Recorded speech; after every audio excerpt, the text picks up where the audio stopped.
Bienvenue sur Correspa, le podcast pour les entrepreneurs du fitness.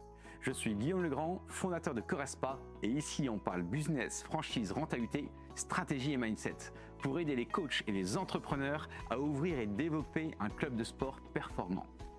Tu veux structurer ton activité, attirer plus de clients et maximiser tes revenus? Tu veux un concept clé en main qui fonctionne?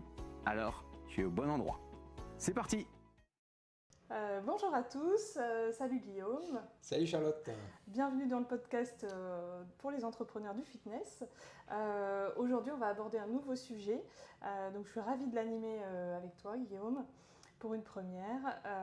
Donc, on a beaucoup de personnes qui, dans leur vie professionnelle, se posent des questions sur le sens de leur métier et au fil des années, qui peuvent un peu se lasser de travailler en tant que salarié.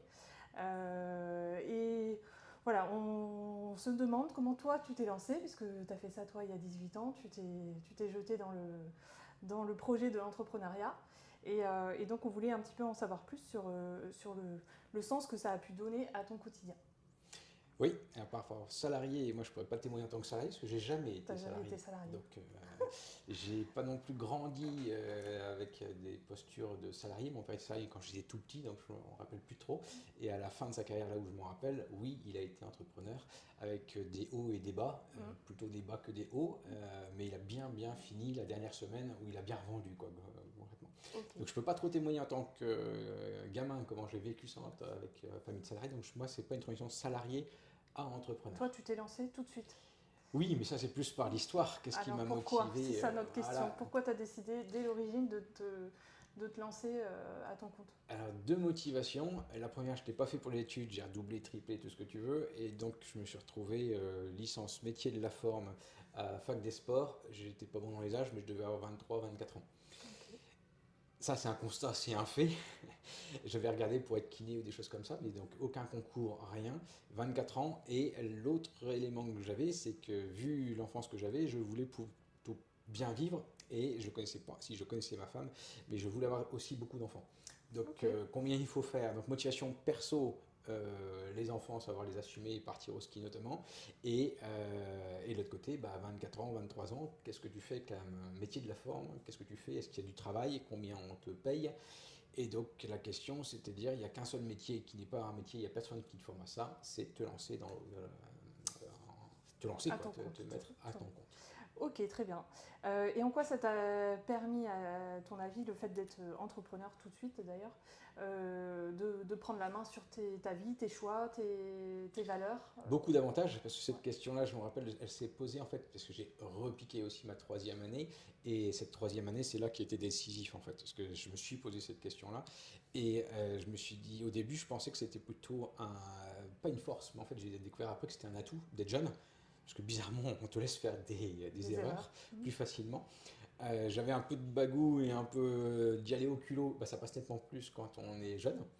Et après, j'avais pas de charge. J'étais encore chez mes parents. Donc c'est aussi plus facile parce que tu n'emmènes pas demain des salariés que je reçois là, qui ont 1 ou 2 enfants, voire plus, et de transformer ce mode de vie, c'est pas la même réalité. C'est pas plus facile ou plus difficile, mais c'est pas la même réalité. Donc ce qui m'a motivé, c'est l'aspect perso. Sur des faits, là on en est. Deuxième, c'est l'aspect perso, gagner un peu plus financièrement. Et après, petit à petit, en fait, je suis aussi un état d'esprit très libre et avec beaucoup d'idées. Et donc, ça marche bien avec l'entrepreneur. Le meilleur endroit pour appliquer ses idées. Je peux le dire maintenant, je n'avais pas capté aussi fort quand j'étais en licence. Okay. Mais c'est clair qu'aujourd'hui, je ne me vois même pas faire un autre métier. Et maintenant, tu côtoies d'autres entrepreneurs. Tu as peut-être aussi vu des histoires de personnes qui ont été salariées, qui se sont reconverties, qui ont décidé de devenir entrepreneurs. Oui. Moins au sein du réseau, puisque c'était plutôt soit des étudiants, soit des entrepreneurs qui sont déjà entrepreneurs dans d'autres structures. Mais oui, aujourd'hui, ça fait partie, et quand on regarde l'évolution, surtout post-Covid, où le désir d'entreprendre, et notamment dans la franchise, il n'y a jamais eu autant de freelance, et désir d'entreprendre, quand on regarde le monde de la franchise, ça explose de partout, surtout en France. Donc oui, ce désir pour les Français d'aller vers l'entrepreneuriat et d'aller vers la franchise, oui, on a le vent en poupe. Ok. L'entrepreneuriat, c'est aussi, alors c'est une liberté, ça te permet d'appliquer toutes les idées que tu as, tu peux les lancer. Toutes. Tout ou presque. Tout presque. Par contre, il y a aussi des choses à assumer. Il y a tu verrais quoi comme point un petit peu plus lourd, humainement ou personnellement, à assumer par rapport à un salarié? Alors, je ne vais pas trop comparer aux salariés parce que je ne veux pas rentrer dans le jugement du tout. Et vu que je n'étais pas salarié, j'ai pas envie de me mettre à la place de quelqu'un que je ne suis pas. Dans ma personnalité, je suis responsable de tout. Donc, on travaille ensemble au siège. Tu fais une connerie, j'en suis responsable. Donc, c'est ma manière d'être, ou en tout cas, je dois avoir cette posture-là, c'est certain. Et je pense que l'entrepreneur, naturellement, il a une charge mentale monstrueuse, puisque c'est quelque chose qu'on accepte. Moi, ça va peut-être te faire bizarre, mais moi, ce que j'aime bien, c'est que je sais que le matin, je vais avoir 3 emmerdes à gérer, des fois plus, rarement moins, mais je vais devoir trouver 3 solutions. Donc moi, ce qui m'éclate, c'est pas les 3 emmerdes, c'est les 3 solutions. Et de se dire, grâce à ces emmerdes, qu'est-ce qu'on a trouvé en plus comme solution pour faire grandir. Donc je réponds pas à côté de ta question, mais pour moi, c'est une question de responsabilité sur l'ensemble. Et en fonction de l'évolution, ça fait plus de 18 ans que Corespa existe, j'avais des fois des choses qui me pèsent plus lourd que maintenant, et des fois ça s'est inversé dans le temps. Donc aujourd'hui, je pense que la responsabilité de l'équipe siège, si tu parles depuis 6 mois, me porte. Ok, ça c'est un sens aujourd'hui dans ton métier. La clé, c'est d'abord les clients. D'abord les clients pour servir les clients. J'étais vraiment plus proche d'eux. Maintenant, je suis proche, mais avec une autre fonction, et je sais qu'on l'assume et qu'on sait faire. Après, c'est les franchisés, les managers des clubs, et je sais aussi qu'on porte vraiment quelque chose de très très fort. Et aujourd'hui, l'équipe siège dont tu fais partie, c'est structuré, c'est restructuré. C'est l'enjeu actuellement des 2 prochaines années, pour pouvoir assumer les 2 autres enjeux actuellement. J'ai compris que tu te mettais par trimestre des grandes lignes. Donc ça aussi, j'imagine que ça participe à ton cap, à la voie que tu prends et au sens que tu mets dans ton... Ouais, je suis hyper structuré, ça on peut me le reprocher, mais je pense que c'est aussi un avantage. J'ai entendu le petit ricanement qui confirme. Pas du tout. C'est-à-dire que c'est fait à plusieurs niveaux. Au niveau du concept de l'ensemble des clubs où là on travaille sur 5 ans. C'est fait bien sûr au niveau de mes propres clubs où on est sur un travail en fait annuel avec un PAS, plan annuel stratégique qui est découpé en semestre. Et c'est également le cas au niveau du siège. Ouais. S'il n'y a pas d'objectif fixé, je vois pas très bien ce qu'on peut mesurer et où aller. Et l'objectif, c'est pas d'être devin, mais c'est quand même d'anticiper un maximum et de voir quelles sont les prochaines étapes à suivre. Donc on ne fait pas tout ce qu'on a prévu de faire, on a été plus rapidement, moins rapidement, on a sauté des étapes, mais par contre je sais où je vais, ouais. Ok. Et l'entrepreneuriat, ça t'a appris, j'imagine, plein de choses sur toi. Ouais. Qu'est-ce que tu retiens en 18 ans? Qu'est-ce que ça t'a apporté le plus je ne vais pas répondre à la réponse bateau de liberté, mais il y a quand même de ça. Mais derrière la liberté, tu vois, j'ai fourché directement, c'est le mot responsabilité. Derrière le mot responsabilité, parce que demain, plus on grandit, quand je dis on, c'est la marque, on représente des signes scientifiques, un savoir-faire, une transmission de savoir-faire, tout ça, ça demande des responsabilités à chaque niveau. Donc je dirais responsabilité et de responsabilité, je dirais aussi, alors c'est un peu rataconnu, mais pour moi réussir, c'est quelqu'un qui sait le faire de manière très régulière et de manière disciplinée.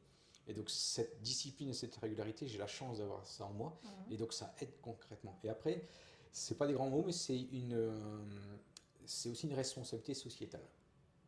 Peut-être des grands mots, mais ce qu'on fait ne correspond pas à améliorer la qualité de vie. J'espère qu'on s'implique et on joue au sein de nos clients dans leur vie, mais nettement plus que uniquement venir faire du sport. Et donc ça, c'est hyper intéressant et c'est ce qu'on fait après au niveau des franchisés et ce qu'on fait au niveau de l'équipe siège. On est là pour vivre une histoire, une aventure, avec ses hauts et ses bas. Donc pour moi, ça m'a appris, c'est ça que je viens chercher aussi à Corespa, c'est cette aventure. Et ça, tu l'as vécu dès le départ en tant que coach et en tant que responsable de club? Tout seul, t'es rien, et tout seul, je pouvais rien faire. Donc la réponse est oui. Ouais. Mais plus ça avance, c'est pas plus je m'en rends compte, mais plus je vois que si on veut grandir, je suis entouré de super fournisseurs, je suis entouré de super partenaires. Voilà, c'est pas une personne ou 2 personnes que j'ai en tête, c'est l'ensemble des équipes. Ok.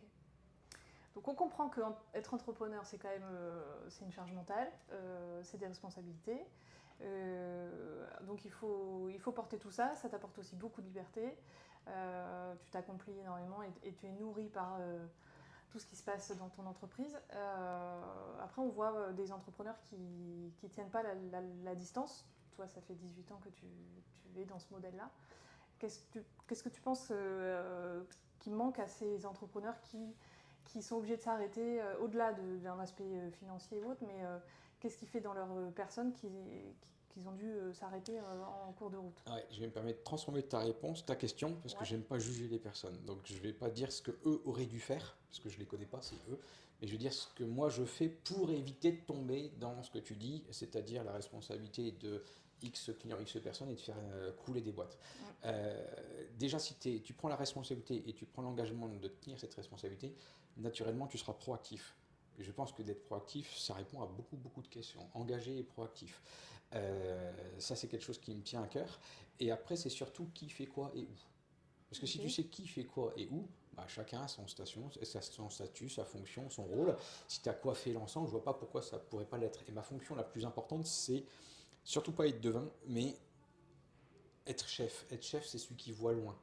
Donc celui qui voit loin, c'est se dire qu'est-ce qui va se projeter par la suite. Tu prends Nokia, quand ils sont arrivés avec des écrans tactiles et qu'ils n'y ont pas cru, bah, ils n'existent plus aujourd'hui.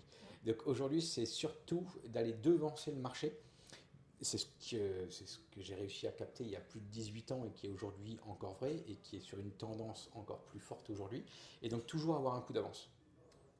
Et je pense que ça, c'est intéressant, et que ce soit sur l'idée du concept, que ce soit l'idée de l'organisation, de partir dans l'idée que rien n'est toujours acquis, d'être capable d'être agile. Alors, je n'ai pas dit de changer tout le temps. Il faut beaucoup de stabilité et savoir où on va. Mais n'empêche que si quelque chose ne marche pas, on arrête, on passe à autre chose. Et donc, cette agilité, le défi, c'est de savoir le faire en équipe. Ouais, donc, transmettre cette vision, cette mission et cette confiance. Ok, ça roule. Voilà, c'est s'adapter aux tendances, etc. Toi, du coup, tu as un concept que tu fais évoluer, des outils que tu fais évoluer, etc. et que tu fournis à tes franchisés. Tu fournis un petit peu cette vision à combien de temps devant toi, du coup? Alors des fois on est surpris parce que des fois on se dit bah, je le fais pour les 6 mois et en fait c'est quelque chose qui dure énormément. Et des fois on a des idées qu'on met en place et on doit même les retirer. Donc en fait c'est toujours surprise. Qu'est-ce que ça va devenir après? Bah, c'est l'avenir qui le dit. Alors je le fais en priorité pour les clients. Pour moi, le client est au centre de tout. C'est pas pour autant que le client a raison, mais c'est le client qui est au centre de tout. Et on l'anime avec l'équipe siège pour le transmettre au mieux à nos franchisés. Ça, c'est vraiment ce qui est, et c'est notre job, c'est ce que les franchisés attendent de notre part pour le tester en premier temps et y aller. Si tu prends par exemple le Covid, c'était pas évident qu'on était dedans, mais par contre aujourd'hui on est sorti hyper grandi. Tout ce qu'on a vu en Covid, plus de 90% on l'a gardé. On pensait jamais ça. Jamais, on raisonnait à court terme, on ne savait même pas combien de temps ça allait durer, et ça prend une ampleur phénoménale. Donc tu vois, là tu as un exemple qui dure vraiment longtemps. Tu as des choses que tu réalises après. Là, l'aménagement d'un pack 2 qu'on est en train de mettre en place actuellement dans les clubs, des fois je me dis mais pourquoi j'ai pas pensé avant? Et en même temps, quel retour on va avoir dans 2 mois, je suis incapable de te le dire. Donc c'est ça qui est assez qui est sympa. J'ai fait des erreurs, hein, beaucoup, je continue à en faire, mais par contre c'est savoir dire j'ai fait une erreur, savoir réajuster. Et moins on fait d'erreurs, mieux c'est. C'est clair. Et du coup, tes franchisés, eux, ils doivent aussi être dans cet état d'esprit d'anticiper les changements, l'évolution de leur clientèle, etc. Oui, mais dans un domaine qui n'est pas le même, on n'a pas les mêmes fonctions. Donc la réponse oui, puisqu'ils sont entrepreneurs, hein, ils sont indépendants juridiquement et financièrement, et eux-mêmes ont des hauts et des bas au niveau perso, au niveau de leurs équipes, à tous ces niveaux-là, ils le vivent à 100%. Par exemple, mais ce que tu viens de dire, par exemple, dans les tests, et voir plus loin, et de créer les ajustements, de créer des nouveautés, de tester des applications, tester des outils, ça c'est pas leur job. Ils peuvent bien sûr le proposer, mais ça c'est vraiment pas leur job. Ce qu'ils attendent de moi, c'est justement d'avoir un package complet, que ce soit matériel, outils, etc., de le tester, de faire les preuves et de leur transmettre. Alors depuis 18 ans, bien sûr qu'on évolue. Ça répond aussi à la question que tu m'as posée avant, mais il y a quand même moins de changements, de très gros changements. Le socle, il est complètement là, et c'est ce qui garantit notre savoir-faire et la durée. Ok, très bien.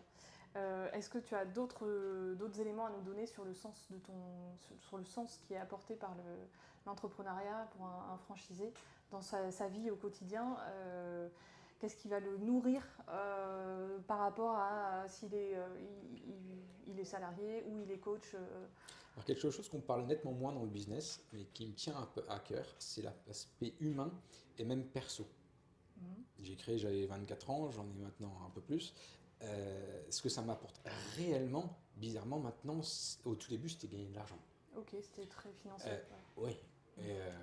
Aujourd'hui, je vais pas dire plus du tout, parce que je vais rien faire si c'est pas rentable, mais c'est pas ça du tout qui va m'animer.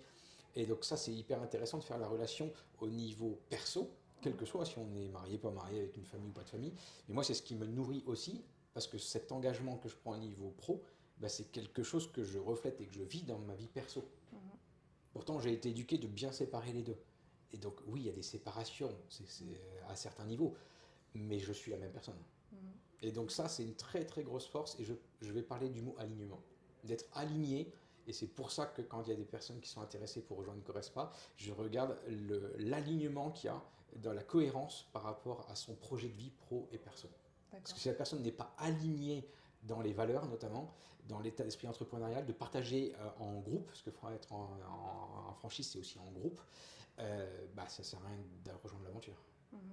Okay. Ça c'est hyper important, c'est l'aspect réseau, tu nous en parles souvent. Pour un entrepreneur qui veut se lancer et qui a peut-être un peu peur d'être seul justement, parce que même s'il a une équipe, il a le poids de l'entreprise sur ses épaules. De partager un peu avec un réseau et de s'entraider, etc. On le vit chez Corespa. Bah, au quotidien. Après, il ne faut pas inverser les choses. On sera toujours là pour accompagner, on ne fera jamais rien à leur place. Donc ça, j'aime bien aussi le préciser, parce qu'on n'est pas là pour faire à la place d'eux. Et c'est ça la subtilité qu'il y a dans un réseau de franchise, c'est qu'ils sont indépendants juridiquement et financièrement. Un réseau de franchise, c'est un des premiers réseaux d'indépendants. Il ne faut pas l'oublier, cette partie-là. Dans notre milieu d'activité, secteur d'activité, beaucoup de disent c'est les indépendants de mon côté, il y a les franchises de l'autre. Bah, franchise, c'est avant tout des indépendants. Par contre, et en plus, c'est qu'il y a toute cette structure qui permet justement l'accompagnement, et selon les réseaux de franchise, plus ou moins fort. Chez nous, je sais qu'on vise, moi je sais que l'évolution et l'avenir, et on y est déjà, hein, mais je veux encore monter de niveau, ce sera comment on accompagne nos franchisés. Okay. Au niveau des clients, on est déjà à 9,5 sur 10. Au niveau des franchisés, on est déjà largement au-dessus de 8, mais je veux monter encore plus haut à ce niveau-là. Je sais que c'est comme ça qu'on va accompagner au mieux, qui vont garantir leur réussite, donc la réussite des clients, et à long terme d'avoir un réseau qui soit périn. L'objectif, c'est de tenir dans la durée. Ok, très bien. Donc moi je retiens, tu me corriges si j'ai pas tout compris. Vas-y. J'ai compris que voilà, le sens dans le métier d'entrepreneur, ça va être la liberté déjà, liberté d'action, voilà, d'esprit, etc. Qu'il ne faut pas oublier les responsabilités quand même qui pèsent sur l'entrepreneur. Et que c'est vraiment un projet pro-perso, donc de faire en sorte que le projet de vie soit compatible avec le fait de monter une entreprise à un moment de sa vie qui convient, avec voilà. Donc voilà, toi tu y prends beaucoup de plaisir, j'ai l'impression, en tout cas c'est ce qu'on ressent. Moi je le dis, il faut du kiffomètre. Hein. Ouais. Si tu ne prends pas de kiff, ça sert à rien d'y aller. Ok. Bah, je te propose qu'on s'arrête là.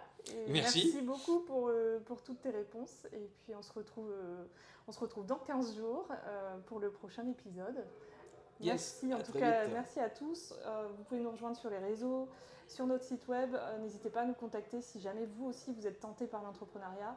Si vous voulez avoir plus d'informations à ce sujet et qu'on vous fasse un petit peu rêver sur la vie d'entrepreneur chez Corespa. Merci, à bientôt. Vite. Bye.